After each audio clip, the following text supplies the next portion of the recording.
1.5 साल से अधिक का शासन पूरा कर चुकी है राजस्थान में बीजेपी की भजनलाल सरकार। चुनाव जीतने के बाद सत्ता संभालते ही पूर्ववर्ती गहलोत सरकार में नियुक्त 5,000 राजीव गांधी युवा मित्रों से उनका रोजगार छीना गया।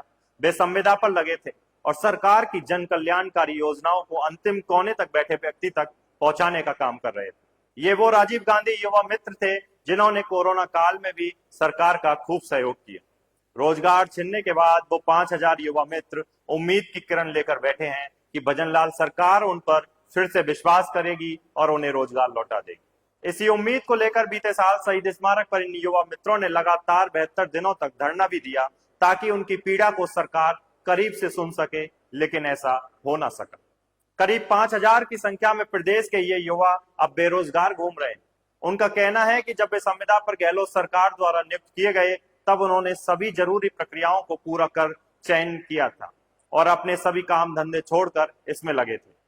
भजनलाल सरकार ने जब इन्हें पद विमुक्त कर दिया तो एक ही झटके में राजस्थान के 5,000 युवा बेरोजगार हो गए। इतने ही परिवारों से रोजगार छीन लिया गया। बेरोजगारी का दर्द कुछ युवा मित्र सहन ना कर सके और आत्महत्या कर बैठे। अब तक करीब 6 युवा मित्र अपनी जान गंवा चुके हैं, लेकिन सरकार अंधी, गूंगी और बहरी बन बैठी। वैसे तो हर एक जान जरूरी होती है, लेकिन सरकार जब इन चीजों की गिनती ही ना करे तो वह जनता का राजा हो ही नहीं सकता। बीते दिनों अजमेर के युवा मित्र राजेंद्र रैगर का हृदय गति रुकने से निधन हो गया। पता चला कि वो नौकरी जाने से आर्थिक तंगी, बेरोजगारी से तनाव में था। कई दिनों तक रोजगार के लिए जयपुर धरने में भी शामिल रहा, लेकिन अब राजेंद्र रैगर हमारे बीच नहीं है। उसके शेष साथियों ने उसे नमन किया है। आखिर राजेंद्र की मौत का जिम्मेदार कौन है? क्या सत्ता में बैठी सरकार या फिर वो जनता जिसने सरकार को वोट देकर चुना?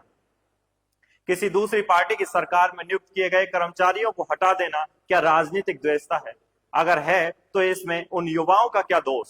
वो तो सिर्फ सरकारी योजनाओं को जन जन तक पहुंचाने में आपकी मदद ही तो कर रहे थे।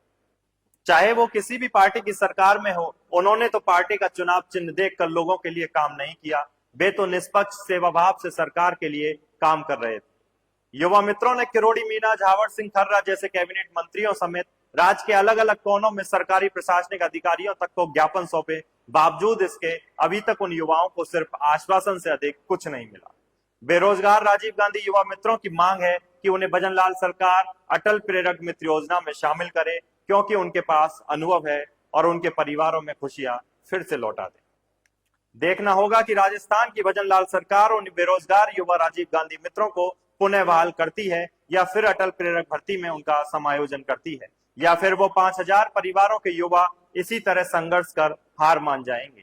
जो भी होगा वाईजी डिजिटल मीडिया आप दर्शकों तक हर जानकारी पहुंचाता रहेगा। आप बने रहे हमारे साथ और चैनल को सब्सक्राइब करें।